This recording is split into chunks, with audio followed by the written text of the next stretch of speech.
ಜ್ಞಾನಾನಂದಮಯಂ ದೇವಂ ನಿರ್ಮಲಂ ಸ್ಫಟಿಕಾಕೃತಿಂ ಆಧಾರಂ ಸರ್ವ ವಿದ್ಯಾನಾಂ ಹಯಗ್ರೀವ ಉಪಾಸ್ಮಹೆ. ನನ್ನ ಸಮಸ್ತ ಆರಾಧ್ಯಂ ಚಾನಲ್ ವೀಕ್ಷಕರೆಲ್ಲರಿಗೂ ಕೂಡ ವಿಭಾ ಶೆಟ್ಟಿ ಮಾಡುವ ನಮಸ್ಕಾರಗಳು. 2026ರ ಹೊಸ ವರ್ಷದ ಹಾರ್ದಿಕ ಶುಭಾಶಯಗಳು. ಹೊಸ ಕನಸುಗಳು, ಹೊಸ ಗುರಿಗಳು, ಹೊಸ ಪ್ರಯತ್ನಗಳೊಂದಿಗೆ ಹೊಸ ಶುಭಾರಂಭವನ್ನು ಪ್ರಾರಂಭಿಸೋಣ. ಹಾಗೆ ಭಗವಂತ ಎಲ್ಲರಿಗೂ ಕೂಡ ಒಳ್ಳೆ ಆರೋಗ್ಯ, ಐಶ್ವರ್ಯ, ನೆಮ್ಮದಿ, ಶಾಂತಿ ಎಲ್ಲನೂ ಕೊಡಲಿ ಅಂತ ಈ ಮುಖಾಂತರ ಕೇಳ್ಕೊತ ಶುಭಾರಂಭನ ಈ ಕಾರ್ಯಕ್ರಮಕ್ಕೆ ಮಾಡೋಣ. ಇನ್ನು 2026ರಲ್ಲಿ ಗ್ರಹಗಳ ಸ್ಥಾನಮಾನ ಹೇಗಿದೆ, ಯಾವಾಗ ಬದಲಾವಣೆ ಆಗ್ತಿದೆ ಅಂತ ನೋಡೋದಾದ್ರೆ ಅದರಲ್ಲೂ ಪ್ರಮುಖ ಗ್ರಹಗಳನ್ನ ಮಾತ್ರ ನಾನು ಹೇಳಕ್ಕೆ ಹೋಗ್ತೀನಿ. ಈಗ ಅದರಲ್ಲಿ ಮೊದಲನೇದಾಗಿ ಶನಿ ಮಹಾತ್ಮನ ತಗೊಂಡ್ರೆ ಈ ವರ್ಷಗಳ ಪೂರ್ತಿ ಅಂದರೆ ಈ 2026 ಕಂಪ್ಲೀಟಾಗಿ ಮೀನರಾಶಿನಲ್ಲಿ ತನ್ನ ಸಂಚಾರನ ಬೆಳೆಸ್ತಾರೆ. ಆದರೆ ಅದರಲ್ಲಿ ಕೆಲವೊಂದು ಬದಲಾವಣೆ ಇದೆ. ಅಂದರೆ ಮಾರ್ಚ್ 7ನೇ ತಾರೀಕಿಂದ 13ನೇ ತಾರೀಕುವರೆಗೂ ತಾನು ಅಸ್ತಂಗತನಾಗಿರ್ತಾನೆ. ಹಾಗೆ ಜುಲೈ 27ರಿಂದ ಡಿಸೆಂಬರ್ 11ನೇ ತಾರೀಕು ತನಕ ತನ್ನ ಹಿಮ್ಮುಖ ಸಂಚಾರನ ಮಾಡ್ತಿದ್ದಾರೆ. ಆದರೆ ಹೋಲ್ ಇಯರ್ ಕೂಡ ಅವರು ಮೀನರಾಶಿನಲ್ಲೇ ಸಂಚಾರ ಮಾಡ್ತಿರ್ತಾರೆ. ಇನ್ನು ರಾಹು ಮತ್ತು ಕೇತುವಿನ ಸಂಚಾರ ಅಂತ ನೋಡೋದಾದ್ರೆ ಈ 2026ರ ಡಿಸೆಂಬರ್ 5ನೇ ತಾರೀಕು ತನಕನೂ ಕೂಡ ರಾಹು ಗ್ರಹ ಕುಂಭರಾಶಿನಲ್ಲೇ ಸಂಚಾರ ಮಾಡ್ತಿರುತ್ತೆ. ಹಾಗೆ ಕೇತು ಗ್ರಹ ಸಿಂಹರಾಶಿನಲ್ಲೇ ಸಂಚಾರ ಮಾಡ್ತಿರುತ್ತೆ. ಅದೇ ಡಿಸೆಂಬರ್ 5ನೇ ತಾರೀಕು ಕುಂಭರಾಶಿಯಿಂದ ಹಿಮ್ಮುಖ ಸಂಚಾರವಾಗಿ ಅಂತ ಮಕರ ರಾಶಿಗೆ ಸಂಚಾರನ ಬೆಳೆಸುತ್ತೆ ರಾಹು ಗ್ರಹ. ಹಾಗೆ ಕೇತು ಗ್ರಹ ಹಿಮ್ಮುಖ ಸಂಚಾರವಾಗಿಯೇ ಸಿಂಹ ರಾಶಿಯಿಂದ ಕಟಕ ರಾಶಿಗೆ ತನ್ನ ಸಂಚಾರವನ್ನು ಬೆಳೆಸುತ್ತೆ. ಇದೇ ಡಿಸೆಂಬರ್ 5ನೇ ತಾರೀಕು. ಇನ್ನು ಪ್ರಮುಖವಾದ ಗ್ರಹ ಅಂದರೆ ಇನ್ನು ಗುರುಗ್ರಹ ಅಂತ ನೋಡೋಕೆ ಹೋದರೆ ಗುರುಗ್ರಹವು ಮಾರ್ಚ್ 11ನೇ ತಾರೀಕು ಮಿಥುನದಲ್ಲಿ ನೇರ ಸಂಚಾರನ ಶುರು ಮಾಡ್ತೀವಿ. ಇವಾಗ ಆಲ್ರೆಡಿ ನಮಗೆಲ್ಲರಿಗೂ ಗೊತ್ತಿರೋಂಗೆ ತನ್ನ ಹಿಮ್ಮುಖ ಸಂಚಾರನ ಏನು ಮಾಡ್ತಾ ಇದೆ, ಮಿಥುನ ರಾಶಿನಲ್ಲಿ ಮಾರ್ಚ್ 11ನೇ ತಾರೀಕು ನೇರ ಸಂಚಲನನ ಶುರು ಮಾಡುತ್ತೆ. ಹಾಗೆ ಜೂನ್ 2ನೇ ತಾರೀಕು ಮಿಥುನ ರಾಶಿಯಿಂದ ಕರ್ಕಾಟಕ ರಾಶಿಗೆ ತನ್ನ ಸಂಚಾರವನ್ನು ಬೆಳೆಸುತ್ತೆ. ತದನಂತರ ಜುಲೈ 14ನೇ ತಾರೀಕಿನಿಂದ ಆಗಸ್ಟ್ 12ರವರೆಗೆ ಹಸ್ತಂಗತನಾಗಿರ್ತಾನೆ. ತದನಂತರ ಅಕ್ಟೋಬರ್ 31ರಿಂದ ಕಟಕ ರಾಶಿಯಿಂದ ಸಿಂಹರಾಶಿಗೆ ತನ್ನ ಪ್ರವೇಶನ ಬೆಳೆಸ್ತಾರೆ. ಇದಿಷ್ಟು ಕೂಡ ಪ್ರಮುಖವಾಗಿ ನಡೆಯುವಂಥ ಗ್ರಹಗಳ ಒಂದು ಸಂಚಾರ ಆಗಿರುತ್ತೆ. ಇನ್ನು ಮುಖ್ಯವಾದ ಗ್ರಹಣಗಳ ಬಗ್ಗೆ ನಾವು ಮಾತಾಡ್ತೀವಿ ಅಂತಂದರೆ 4 ಗ್ರಹಣಗಳು ನಡೆಯುತ್ತೆ. ಅದರಲ್ಲಿ 2 ಸೂರ್ಯಗ್ರಹಣ ಮತ್ತು 2 ಚಂದ್ರಗ್ರಹಣ. ಅದರಲ್ಲಿ ಮೊದಲನೇದಾಗಿ ಸೂರ್ಯಗ್ರಹಣವು ಫೆಬ್ರವರಿ 17ನೇ ತಾರೀಕು ನಡೆಯುತ್ತೆ. ಆದರೆ ಅದು ಭಾರತದಲ್ಲಿ ಗೋಚಾರ ಇರೋದಿಲ್ಲ. 2ನೇ ಸೂರ್ಯಗ್ರಹಣ ಬಂದು ಆಗಸ್ಟ್ 12ನೇ ತಾರೀಕು ನಡೆಯುತ್ತೆ. ಆದರೆ ಅದು ಕೂಡ ಭಾರತದಲ್ಲಿ ಗೋಚಾರ ಇರೋದಿಲ್ಲ. ಇನ್ನು ಚಂದ್ರಗ್ರಹಣ ಅಂತ ನೋಡೋದಾದ್ರೆ ಮಾರ್ಚ್ 3ನೇ ತಾರೀಕು ಗ್ರಹಣ ನಡೆಯುತ್ತೆ. ಆದರೆ ಅದು ಭಾರತದಲ್ಲಿ ಗೋಚಾರ ಇರುತ್ತೆ. ಹಾಗೆ ಆಗಸ್ಟ್ 28ನೇ ತಾರೀಕು ಗ್ರಹಣ ನಡೆಯುತ್ತೆ. ಅದು ಭಾರತದಲ್ಲಿ ಗೋಚಾರ ಇರೋದಿಲ್ಲ. ಆದರೆ ಭಾರತದಲ್ಲಿ ಒಂದೇ ಒಂದು ಚಂದ್ರಗ್ರಹಣ ಮಾತ್ರ ಗೋಚಾರಕ್ಕೆ ಇರುತ್ತೆ. ಇನ್ನು ಬಾಕಿ ಯಾವುದು ಭಾರತದಲ್ಲಿ ಗೋಚಾರಕ್ಕೆ ಇರೋದಿಲ್ಲ. ಇನ್ನು ಇದೆಲ್ಲ ಒಂದು ಪರಿವರ್ತನೆಯಿಂದ ಆಗಿರ್ಬೋದು, ಗ್ರಹಗಳ ಸ್ಥಾನಮಾನದಿಂದ ಆಗಿರ್ಬೋದು.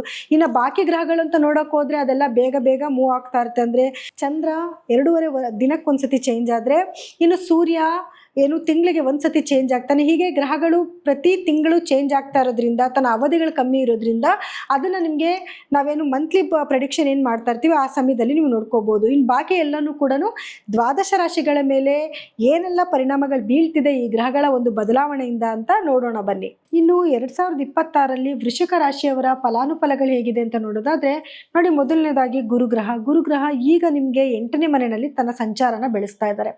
ಸೊ ಇದರಿಂದ ಏನಾಗ್ತಿದೆ ಅಂತಂದ್ರೆ ನಿಮಗೆ ಅನಿರೀಕ್ಷಿತವಾದ ಕೆಲವು ಖರ್ಚುಗಳು ಬರುವಂಥದ್ದು ಅಥವಾ ಅನಿರೀಕ್ಷಿತವಾದ ಕೆಲವು ಘಟನೆಗಳು ನಡೆಯುವಂಥದ್ದು, ಅನಿರೀಕ್ಷಿತವಾದ ಹಣ ಕೂಡ ಬರುತ್ತೆ ನಿಮಗೆ. ಹಾಗೆ ಅನಿರೀಕ್ಷಿತವಾದ ಖರ್ಚು ಕೂಡ ಆಗ್ತಾ ಇದೆ. ಸೊ ಈ ಥರದ್ದು ಒಂದು ಕನ್ಫ್ಯೂಷನ್ ಸ್ಟೇಟಸಲ್ಲಿ ನೀವು ಇವಾಗ ಇದ್ದೀರಾ ಪ್ರೆಸೆಂಟ್. ಆದರೆ ನಿಮಗೆ ಗುರು ಮಿಥುನ ರಾಶಿಯಿಂದ ಕರ್ಕಾಟಕ ರಾಶಿಗೆ ಪ್ರವೇಶ ಮಾಡಿದಾಗ ನಿಮಗೆ 9ನೇ ಮನೆಯಲ್ಲಿ ಗುರುವಿನ ಸಂಚಾರ ಇರುತ್ತೆ. ಸೊ ಆ ಸಂದರ್ಭದಲ್ಲಿ ನಿಮಗೆ ಏನೇ ಕೆಲಸಕ್ಕೆ ಕೈ ಇಟ್ಟರು ಕೂಡ ಖಂಡಿತವಾಗ್ಲೂ ನಿಮಗೆ ಅದರಲ್ಲಿ ಯಶಸ್ಸು ಸಿಕ್ಕುತ್ತೆ, ಗೌರವ ಸಿಕ್ಕುತ್ತೆ. ಏನೆಲ್ಲ ನೀವು ಗೌರವನ ಕಳ್ಕೊಂಡಿದ್ದೀರಾ, ಮರ್ಯಾದೆನ ಕಳ್ಕೊಂಡಿದ್ದೀರಾ ಅಥವಾ ಹಣನ ಕಳ್ಕೊಂಡಿದ್ದೀರಾ, ಅದೆಲ್ಲನೂ ಕೂಡ ಸಿಗೋವಂಥ ಒಂದು ಟೈಮ್ ಅಂತ ಹೇಳ್ಬೋದು. ಸೊ ಗುರುವಿನ ಒಂದು ಸಂಚಾರದ ನಂತರ ಅಂದರೆ ಕಟಕ ರಾಶಿಗೆ ಗುರುವಿನ ಪ್ರವೇಶದ ನಂತರ ನಿಮಗೆ ಏನೇ ಕೆಲಸಕ್ಕೆ ಕೈ ಇಟ್ಟರು ಕೂಡ ಅದರಲ್ಲಿ ಸಕ್ಸಸ್ ಆಗುತ್ತೆ. ಮತ್ತು ವ್ಯಾಪಾರದಲ್ಲಿ ಅಭಿವೃದ್ಧಿ ಆಗುವಂಥದ್ದು, ಯಾರೆಲ್ಲ ಉದ್ಯೋಗಿಗಳಿದ್ದೀರಾ ಅವರಿಗೆ ಕೆಲಸದಲ್ಲಿ ಬಡ್ತಿ ಸಿಗುವಂಥದ್ದು ಅಥವಾ ಮೇಲಧಿಕಾರಿಗಳಿಂದ ಪ್ರಶಂಸೆ ಸಿಗುವಂಥದ್ದು, ನೀವು ಮಾಡ್ತಿರೋ ಕೆಲಸನ ಗುರುತಿಸೋವಂಥ ಒಂದು ಸಮಯ ಅಂತ ಹೇಳ್ಬೋದು. ಹಾಗೆ ಗುರು ತನ್ನ 9ನೇ ಮನೆಯಿಂದ 10ನೇ ಮನೆಗೆ ಅಂದರೆ ಸಿಂಹ ರಾಶಿಗೆ ಪ್ರವೇಶ ಮಾಡಿದಾಗೂ ಕೂಡ ಯಾರೆಲ್ಲ ವ್ಯಾಪಾರಿಗಳಿದ್ದೀರಾ ಅವರಿಗೆ ಒಂದು ಒಳ್ಳೆ ಟೈಮ್ ಅಂತ ಹೇಳ್ಬೋದು. ವ್ಯಾಪಾರದಲ್ಲಿ ಅಭಿವೃದ್ಧಿ ಆಗುವಂಥದ್ದು, ಡೆವಲಪ್ಮೆಂಟ್ ಆಗುವಂಥದ್ದು ಅಥವಾ ಹೊಸ ಬ್ರಾಂಚಸ್ನ ಮಾಡಬೇಕು ಅಂತ ಆಲೋಚನೆ ಮಾಡುವಂಥದ್ದು, ಈ ರೀತಿಯಾಗಿ ಗುರುವಿನ ಒಂದು ಅನುಗ್ರಹ ಚೆನ್ನಾಗಿರೋದ್ರಿಂದ ಒಂದು ಅತ್ಯಂತ ಒಂದು ಶುಭವಾದ ಸಮಯ ಅಂತ ಹೇಳ್ಬೋದು. ಯಾವಾಗ ನಿಮಗೆ ಮಿಥುನ ರಾಶಿಯಿಂದ ಗುರು ಕರ್ಕಾಟಕ ರಾಶಿಗೆ ಪ್ರವೇಶ ಮಾಡ್ತಾನೋ ಅಲ್ಲಿಂದ ಗುರುವಿನ ಅನುಗ್ರಹ ನಿಮಗೆ ತುಂಬ ಚೆನ್ನಾಗಿರುತ್ತೆ, ಗುರುವಿನ ಆಶೀರ್ವಾದ ತುಂಬ ಚೆನ್ನಾಗಿರುತ್ತೆ. ಇನ್ನು ಕೇತುವಿನ ಸಂಚಾರ ಅಂತ ನೋಡೋದಾದ್ರೆ, ಕೇತು ಈಗ ನಿಮಗೆ 10ನೇ ಮನೆಯಲ್ಲಿ ಕೇತುವಿನ ಸಂಚಾರ ಇದೆ. ಸೊ ಕೇತುವಿನ ಸಂಚಾರದಿಂದ ನಿಮ್ಮ ಕೆಲಸದಲ್ಲಿ ಸ್ವಲ್ಪ ಕಿರಿಕಿರಿ ಆಗುವಂಥದ್ದು, ವ್ಯಾಪಾರದಲ್ಲಿ ಸ್ವಲ್ಪ ಒಂಚೂರು ತೊಂದರೆಗಳಾಗ್ತಾ ಇರ್ಬೋದು. ಯಾರೆಲ್ಲ ಆಧ್ಯಾತ್ಮದಲ್ಲಿ ಒಂದು ಕೆಲಸ ಮಾಡ್ತಾ ಇದ್ದೀರಾ, ಆಧ್ಯಾತ್ಮದ ಒಂದು ಜೀವನ ನಡೆಸ್ತಿದ್ದೀರಾ, ಅವ್ರಿಗೆ ಖಂಡಿತವಾಗ್ಲೂ ಒಂದು ಯಶಸ್ಸು ಇರುತ್ತೆ, ಒಂದು ಒಳ್ಳೆ ಕೀರ್ತಿ ಸಿಗುತ್ತೆ, ಅಥವಾ ಕೆಲಸ ಡೆವಲಪ್ಮೆಂಟ್ ಆಗೋದು, ಒಳ್ಳೊಳ್ಳೆ ಜ್ಞಾನಗಳನ್ನ ಕಲಿಯುವಂಥದ್ದು, ಅದಕ್ಕೆ ಸಂಬಂಧಪಟ್ಟಿರುವಂಥ ಒಂದು ಏನೋ ಜೀವನನ ಅರ್ಥ ಮಾಡ್ಕೊಂಡು ಹೋಗುವಂಥ ಒಂದು ಗುಡ್ ಟೈಮ್ ಅಂತ ಹೇಳ್ಬೋದು. ಹಾಗೆ ಕೇತು ತನ್ನ ನಿಮ್ಮ 10ನೇ ಮನೆಯಿಂದ 9ನೇ ಮನೆಗೆ, ಯಾಕಂದ್ರೆ ಹಿಮ್ಮುಖ ಸಂಚಾರವಾಗಿ ಹೋಗೋದ್ರಿಂದ 9ನೇ ಮನೆಗೆ ಸಂಚಾರ ಮಾಡಿದಾಗ ಸ್ವಲ್ಪ ತಂದೆಯ ಆರೋಗ್ಯದಲ್ಲಿ ಸ್ವಲ್ಪ ಏರುಪೇರುಗಳಾಗೋ ಸಾಧ್ಯತೆಗಳಿರುತ್ತೆ. ಸೊ ಹಾಗಾಗಿ ಅವರ ಆರೋಗ್ಯದ ಕಡೆ ಸ್ವಲ್ಪ ನೀವು ಗಮನ ಕೊಡಬೇಕಾಗಿ ಬರುತ್ತೆ. ಇನ್ನು ರಾಹುವಿನ ಸಂಚಾರ ಅಂತ ನೋಡೋದಾದ್ರೆ, ಈಗ ನಿಮಗೆ 4ನೇ ಮನೆಯಲ್ಲಿ ರಾಹುವಿನ ಸಂಚಾರ ಇರೋದ್ರಿಂದ ಸ್ವಲ್ಪ ವಾಹನ ಖರೀದಿ ಮಾಡುವಂಥದ್ದಾಗಿರ್ಬೋದು, ಆಸ್ತಿ ಖರೀದಿ ಮಾಡೋದಕ್ಕೆ ಅವಕಾಶಗಳು ಬರುವಂಥದ್ದಾಗಿರ್ಬೋದು, ಅಥವಾ ನಿಮ್ಗೆ ಏನಾದರೂ ಭೂಮಿಗೆ ಸಂಬಂಧಪಟ್ಟಿರೋದು ವ್ಯವಹಾರಗಳಲ್ಲಿ ನಿಮಗೆ ಅಧಿಕವಾದ ಲಾಭ ಬರುವಂಥದ್ದು, ಸಮಟೈಮ್ಸ್ ನಷ್ಟ ಕೂಡ ಆಗುತ್ತೆ. ಸೊ ಸ್ವಲ್ಪ ಕೇರ್ಫುಲ್ ಆಗಿರಬೇಕು, ಯಾಕಂದರೆ ರಾಹು ಏನೇ ಕೊಟ್ಟರು ಕೂಡ ಅದನ್ನು ಜಾಸ್ತಿ ಕೊಡುವಂಥವನಾಗಿರ್ತಾನೆ. ಸೊ ಹಾಗಾಗಿ ಏನಾದರೂ ನೀವು ಆಸ್ತಿ ಖರೀದಿ ಮಾಡ್ತಿದ್ದೀರಾ ಅಥವಾ ಸೇಲ್ ಮಾಡ್ತಾ ಇದ್ದೀರಾ ಅಂತಂದರೆ ಸ್ವಲ್ಪ ಯೋಚನೆ ಮಾಡಿ ಮುಂದುವರಿಯೋದು ಒಳ್ಳೆಯದು. ಇನ್ನು ನಿಮ್ಮ ತಾಯಿಯ ಆರೋಗ್ಯದಲ್ಲಿ ಸ್ವಲ್ಪ ಏರುಪೇರುಗಳು ಇವಾಗ ಆಲ್ರೆಡಿ ನಡೀತಿರುವಂಥದ್ದು, ತಾಯಿಯ ಆರೋಗ್ಯದಲ್ಲಿ ಸ್ವಲ್ಪ ಏರುಪೇರಾಗಿರುತ್ತೆ. ರಾಹುವಿನ ಸಂಚಾರದ ನಂತರ, ರಾಹು ನಿಮ್ಮ 3ನೇ ಮನೆಗೆ ಬಂದ ನಂತರ ಯಾರೆಲ್ಲ ಸೋಷಿಯಲ್ ಮೀಡಿಯಾದಲ್ಲಿ ವರ್ಕ್ ಮಾಡ್ತಾ ಇದ್ದೀರಾ ಅಥವಾ ಜನಗಳ ಜೊತೆಯಲ್ಲಿ ಬೆರೆತು ಕೆಲಸ ಮಾಡ್ತಾ ಇದ್ದೀರಾ, ಅವ್ರಿಗಂತೂ ತುಂಬ ಒಂದು ಒಳ್ಳೆ ಯಶಸ್ಸು ಸಿಗೋಂಥ ಒಂದು ಟೈಮ್ ಅಂತ ಹೇಳ್ಬೋದು. ಇನ್ನು ಯಾರೆಲ್ಲನೂ ಟೆಕ್ನಿಕಲ್ ವರ್ಕ್ ಮಾಡ್ತಾ ಇದ್ದೀರಾ ಅಥವಾ ಸಾಫ್ಟ್ವೇರ್ ಇಂಜಿನಿಯರ್ ಆಗಿರ್ತೀರಾ, ಅವರೆಲ್ಲರಿಗೂ ಕೂಡ ಹಾರ್ಡ್ವೇರ್ ಇಂಜಿನಿಯರ್ಗಳಾಗಿರ್ತೀರಾ, ಅವರೆಲ್ಲರಿಗೂ ಕೂಡ ಒಂದು ಶುಭ ಸುದ್ದಿ ಅಂತ ಹೇಳ್ಬೋದು. ನಿಮ್ಮ ಕೆಲಸದಲ್ಲಿ ಒಂದು ಬಡ್ತಿ ಸಿಗುವಂಥದ್ದು ಅಥವಾ ಪ್ರಮೋಷನ್ ಸಿಗುವಂಥದ್ದು, ಅಥವಾ ಒಂದು ಉನ್ನತ ಸ್ಥಾನಕ್ಕೆ ಹೋಗುವಂಥದ್ದು, ನೀವು ಮಾಡ್ತಿರೋ ಕೆಲಸನ ಎಲ್ಲರೂ ಗುರುತಿಸಿ ನಿಮಗೆ ಪ್ರಶಂಸೆ ಮಾಡುವಂಥ ಒಂದು ಗುಡ್ ಟೈಮ್ ಅಂತ ಹೇಳ್ಬೋದು. ಸೊ ಇವಾಗೂ ಕೂಡ ನಿಮಗೆ ಟೈಮ್ ಚೆನ್ನಾಗೇ ಇದೆ, ಯಾಕಂದರೆ ರಾಹುವಿನ ಸಂಚಾರದಿಂದ ನಿಮ್ಗೆ ಅಂಥ ಕೆಟ್ಟದೇನೂ ಆಗ್ತಾ ಇಲ್ಲ. ತಾಯಿಯ ಆರೋಗ್ಯದಲ್ಲಿ ಸ್ವಲ್ಪ ಏರುಪೇರುಗಳಾಗೋ ಸಾಧ್ಯತೆಗಳಿರುತ್ತೆ, ಅಥವಾ ಭೂಮಿಗಳೇನಾದರೂ ಪರ್ಚೇಸ್ ಮಾಡಿದರೆ ಸ್ವಲ್ಪ ನಿಮಗೆ ಲಿಟಿಗೇಷನ್ ಬರುವಂಥ ಒಂದು ಚಾನ್ಸಸ್ ಇರುತ್ತೆ. ಸೊ ಅದ್ರ ಕಡೆ ಒಂಚೂರು ನೀವು ಗಮನ ಕೊಡಬೇಕಾಗಿ ಬರುತ್ತೆ.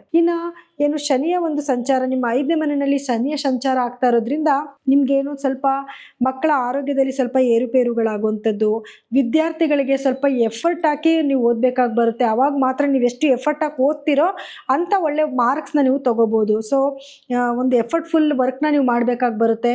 ಹಾಗೆ ಪ್ರೇಮಿಗಳ ಮಧ್ಯದಲ್ಲಾಗಿರ್ಬೋದು, ಗಂಡ ಹೆಂಡತಿರ ಮಧ್ಯದಲ್ಲಾಗಿರ್ಬೋದು, ಸ್ವಲ್ಪ ಭಿನ್ನಾಭಿಪ್ರಾಯಗಳು ಬರುವಂಥದ್ದು, ಒಂದು ಸ್ವಲ್ಪ ಅನುಮಾನಗಳು ಕ್ರಿಯೇಟ್ ಆಗುವಂಥ ಒಂದು ಸಂದರ್ಭಗಳು ಇವಾಗ ಆಲ್ರೆಡಿ ನಿಮಗೆ ನಡೀತಾ ಇದೆ. ಈ 2026 ಪೂರ್ತಿ ಕೂಡ ಶನಿ ಭಗವಾನರು ಅದೇ ಸ್ಥಾನದಲ್ಲಿ ಇರೋದ್ರಿಂದ ಸ್ವಲ್ಪ ಈ ಸಮಸ್ಯೆಗಳು ನಿಮಗೆ ಖಂಡಿತವಾಗ್ಲೂ ಕಾಡುತ್ತೆ. ಸೊ ಹಾಗಾಗಿ ಮಕ್ಕಳ ಆರೋಗ್ಯದ ಕಡೆ ಸ್ವಲ್ಪ ಗಮನ ಕೊಡಿ. ಆದರೆ ಏನಾದರೂ ಕಾಂಪಿಟೇಟಿವ್ ಎಕ್ಸಾಮ್ ಏನಾದರೂ ಮಕ್ಕಳು ಬರೀತಿದ್ದಾರೆ ಅಂದರೆ ಸ್ವಲ್ಪ ಎಫರ್ಟ್ಫುಲ್ ಆಗಿ ಕೆಲಸ ಮಾಡಿದ್ರೆ ಖಂಡಿತವಾಗ್ಲೂ ಒಳ್ಳೆ ಮಾರ್ಕ್ಸ್ನ ತೊಗೊಬೋದು. ಇನ್ನು ಏನಾದ್ರು ಹೊರದೇಶಕ್ಕೆ ಪ್ರಯಾಣ ಬೆಳೆಸ್ತಾ ಇದ್ದಾರೆ ಅಂತಂದರೆ ಅದಕ್ಕೆ ಒಂದು ಒಳ್ಳೆ ಟೈಮ್ ಅಂತ ಹೇಳ್ಬೋದು. ಹೊರದೇಶಕ್ಕೆ ಹೋಗೋದು, ಅಲ್ಲಿ ವ್ಯಾಸಂಗಕ್ಕೋಸ್ಕರ ಹೋಗ್ತಾರೆ ಅಂತಂದರೆ ಅದರಲ್ಲಿ ಖಂಡಿತವಾಗ್ಲೂ ಒಂದು ಯಶಸ್ಸನ್ನು ಖಂಡಿತವಾಗ್ಲೂ ನೋಡ್ತಾರೆ. ಇನ್ನು ಪರಿಹಾರವಾಗಿ ಏನು ಮಾಡ್ಕೊಬೇಕು ಅಂತ ನೋಡೋದಾದರೆ, ನೋಡಿ, ಶನಿಯ ಒಂದು ಅನುಗ್ರಹಕ್ಕೆ ಅವ್ರದ್ದು ಒಂದು ಕೆಟ್ಟ ದೃಷ್ಟಿ ನಿಮಗೆ ಬೀಳದೇ ಇರೋದಕ್ಕೋಸ್ಕರ ನೀವು ಸ್ವಲ್ಪ ಬಡವರಿಗೆ ದಾನ ಧರ್ಮ ಮಾಡೋದಾಗಿರ್ಬೋದು, ಅಥವಾ ವೃದ್ಧರಿಗೆ ಸಹಾಯ ಮಾಡುವಂಥದ್ದಾಗಿರ್ಬೋದು, ಅಥವಾ ನಿಮ್ಮನೇಲಿರೋ ಗುರು ಹಿರಿಯರಿಗೆ ಪ್ರೀತಿ ವಿಶ್ವಾಸದಿಂದ ನೋಡ್ಕೊಳ್ಳೋದಾಗಿರ್ಬೋದು, ಅಥವಾ ನಿಮ್ಮ ಕೆಳವರ್ಗದಲ್ಲಿ ಅಂದರೆ ನಿಮ್ಮ ಕೈ ಕೆಳಗಡೆ ಯಾರು ಕೆಲಸ ಮಾಡ್ತಿರ್ತಾರೆ ಅವ್ರಿಗೆ ಪ್ರೀತಿ ವಿಶ್ವಾಸದಿಂದ ಮಾತಾಡುವಂಥದ್ದಾಗಿರ್ಬೋದು. ಇದೆಲ್ಲ ಮಾಡೋದ್ರಿಂದ ಏನಾಗುತ್ತೆ, ನಿಮಗೆ ಖಂಡಿತವಾಗ್ಲೂ ಶನಿಯ ಒಂದು ಅನುಗ್ರಹ ಖಂಡಿತವಾಗ್ಲೂ ನಿಮಗೆ ಸಿಗುತ್ತೆ. ಇನ್ನು ರಾಹುವಿನ ಒಂದು ಅನುಗ್ರಹಕ್ಕೋಸ್ಕರ ಆಲ್ರೆಡಿ ರಾಹುವಿಂದ ನಿಮ್ಗೆ ಒಳ್ಳೇದೇ ಆಗ್ತಾ ಇದೆ. ಸಣ್ಣ ಪುಟ್ಟ ಒಂದು ಸಮಸ್ಯೆಗಳು ಬರೋದಕ್ಕೋಸ್ಕರ ನೀವೇನು ಮಾಡಬೇಕು ಅಂತಂದರೆ ದುರ್ಗಾದೇವಿಯ ಆರಾಧನೆ ಮಾಡುವಂಥದ್ದು, ದುರ್ಗಾದೇವಿಯ ದೇವಸ್ಥಾನಕ್ಕೆ ಹೋಗಿ ಬರುವಂಥದ್ದು, ಅಥವಾ ರಾಹುಗೆ ಸಂಬಂಧಪಟ್ಟಿರುವಂಥ ನಾಗರ ದೇವಸ್ಥಾನಗಳಿಗೆ ಹೋಗಿ ಬರುವಂಥದ್ದು, ಇದನ್ನು ಮಾಡ್ಕೊಳ್ಳೋದ್ರಿಂದ ಖಂಡಿತವಾಗ್ಲೂ ರಾಹುವಿನ ಒಂದು ಅನುಗ್ರಹ ನಿಮ್ಗೆ ಸಿಗುತ್ತೆ. ಆದಷ್ಟು ನೀವು ಲಲಿತಾ ಸಹಸ್ರನಾಮನ ಪಠನೆ ಮಾಡೋದು ತುಂಬ ಒಳಿತು. ಇನ್ನು ಕೇತುವಿನ ಒಂದು ಅನುಗ್ರಹಕ್ಕೋಸ್ಕರ ಮಂಗಳವಾರದ ದಿವಸ ನೀವು ಗಣಪತಿಯ ದೇವಸ್ಥಾನಕ್ಕೆ ಹೋಗಿ ಬರುವಂಥದ್ದಾಗಿರ್ಬೋದು, ಅಥವಾ ಗಣಪತಿಯ ಧ್ಯಾನ ಮಾಡ್ಕೊಳ್ಳೋದ್ರಿಂದನೂ ಕೂಡ ನಿಮಗೆ ಕೇತುವಿನ ಒಂದು ಅನುಗ್ರಹ ಖಂಡಿತವಾಗ್ಲೂ ಸಿಗುತ್ತೆ. ಇನ್ನು ಗುರುಗಳ ಒಂದು ಅನುಗ್ರಹಕ್ಕೋಸ್ಕರ, ಗುರುವಿನ ಒಂದು ಆಶೀರ್ವಾದ ತಗೊಳ್ಳೋಕ್ಕೋಸ್ಕರ ಗುರುಗಳ ದೇವಸ್ಥಾನಕ್ಕೆ ಹೋಗೋದಾಗಿರ್ಬೋದು, ಅಥವಾ ಕಡಲೆಕಾಳಿಂದ ಮಾಡಿರೋ ಖಾದ್ಯಗಳನ್ನ ಸೇವನೆ ಮಾಡುವಂಥದ್ದಾಗಿರ್ಬೋದು, ಅಥವಾ ಅದನ್ನು ಹಂಚೋದಾಗಿರ್ಬೋದು, ಅಥವಾ ನಿಮ್ಮ ಗುರುಗಳಿಗೆ ನೀವು ಅವ್ರಿಗೆ ಒಂದು ಸೇವೆ ಮಾಡೋದ್ರಿಂದನೂ ಕೂಡ ಗುರುವಿನ ಒಂದು ಅನುಗ್ರಹ ಸಿಗುತ್ತೆ. ಇದ್ರ ಜೊತೆಗೆ ನಿಮ್ಮ ರಾಶಾಧಿಪತಿಯಾಗಿರುವಂತಹ ಕುಜನ ಒಂದು ಅನುಗ್ರಹಕ್ಕೋಸ್ಕರ ಸುಬ್ರಹ್ಮಣ್ಯ ಸ್ವಾಮಿಯ ದೇವಸ್ಥಾನಕ್ಕೆ ಹೋಗೋದು, ಅಥವಾ ಸುಬ್ರಹ್ಮಣ್ಯ ಸ್ವಾಮಿಯ ಪಠನೆ ಅದೇನು ಬೀಜ ಮಂತ್ರಗಳನ್ನ ಅಥವಾ ಅವರ ಮಂತ್ರಗಳನ್ನ ಪಠನೆ ಮಾಡುವಂಥದ್ದು, ಕುಜಗ್ರಹದ ಬೀಜ ಮಂತ್ರನ ಪಠನೆ ಮಾಡುವಂಥದ್ದು, ಅಥವಾ ಆಂಜನೇಯ ಸ್ವಾಮಿಯ ಒಂದು ಮಂತ್ರನ ಅಂದರೆ ಹನುಮಾನ್ ಚಾಲೀಸನ್ನ ಕೇಳ್ಕೊಳ್ಳೋದ್ರಿಂದನೂ ಕೂಡ ನಿಮಗೆ ನಿಮ್ಮ ರಾಶಾಧಿಪತಿಯ ಅನುಗ್ರಹ ಕೂಡ ಸಿಗತ್ತೆ. ಇನ್ನು ಎಲ್ಲರಿಗೂ ಕೂಡ 2026 ಒಳಿತನ್ನೇ ಮಾಡಲಿ ಅಂತ ನಾನು ಬಯಸ್ತೀನಿ. ಹಾಗೆ ಇದಾಗಿತ್ತು 2026ರ ದ್ವಾದಶ ರಾಶಿಗಳ ಫಲಾನುಫಲಗಳು. ಇನ್ನೂ ಹೆಚ್ಚಿನ ಮಾಹಿತಿಗಾಗಿ ಅಥವಾ ನಿಮ್ಮ ವೈಯಕ್ತಿಕ ಜಾತಕಗಳನ್ನ ಒಂದು ಪರೀಕ್ಷೆ ಮಾಡಿಸ್ಕೊಳ್ಳೋದಕ್ಕಾಗಿ ಕೆಳಗಡೆ ಸ್ಕ್ರೋಲ್ ಆಗ್ತಿರೋಂಥ ನಮ್ಮ ನಂಬರ್ಗೆ ನೀವು ಕರೆ ಮಾಡಿ ಅಪಾಯಿಂಟ್ಮೆಂಟ್ನ ಫಿಕ್ಸ್ ಮಾಡ್ಕೋಬೋದು. ಏನಕ್ಕೆ ಹೀಗೆ ಹೇಳ್ತಿದ್ದೀನಿ ಅಂತಂದರೆ ನೋಡಿ, ನಾನಿವಾಗ ಏನೆಲ್ಲ ಫಲಾನುಫಲಗಳು ಹೇಳಿದ್ದೀನಿ, ನಿಮ್ಮ ವೈಯಕ್ತಿಕ ಜಾತಕದಲ್ಲಿ ಗ್ರಹಗಳ ಬದಲಾವಣೆಗಳೇನಾದರೂ ಇತ್ತು ಅಂತಂದರೆ ಅದು ನಿಮಗೆ ನಾನು ಹೇಳ್ತಿರೋಂಥ ಒಂದು ಫಲಗಳಲ್ಲೂ ಕೂಡ ಸ್ವಲ್ಪ ವ್ಯತ್ಯಾಸಗಳಾಗುತ್ತೆ. ಹಾಗಾಗಿ ನಿಮ್ಮ ವೈಯಕ್ತಿಕ ಜಾತಕನ ಒಮ್ಮೆ ತೋರಿಸ್ಕೊಳ್ಳಿ. ಸಮ್ಟೈಮ್ಸ್ ನಿಮ್ಗೇನಾಗುತ್ತೆ, ಯಾವುದೋ ಒಂದು ದಶಾಭುಕ್ತಿ ನಡೀತಾ ಇರುತ್ತೆ, ಅದಕ್ಕೆ ಸಂಬಂಧಪಟ್ಟಿರುವಂಥ ಕೆಲವೊಂದು ಪರಿಹಾರಗಳನ್ನ ಮಾಡ್ಕೊಬೇಕಾಗಿ ಬರುತ್ತೆ.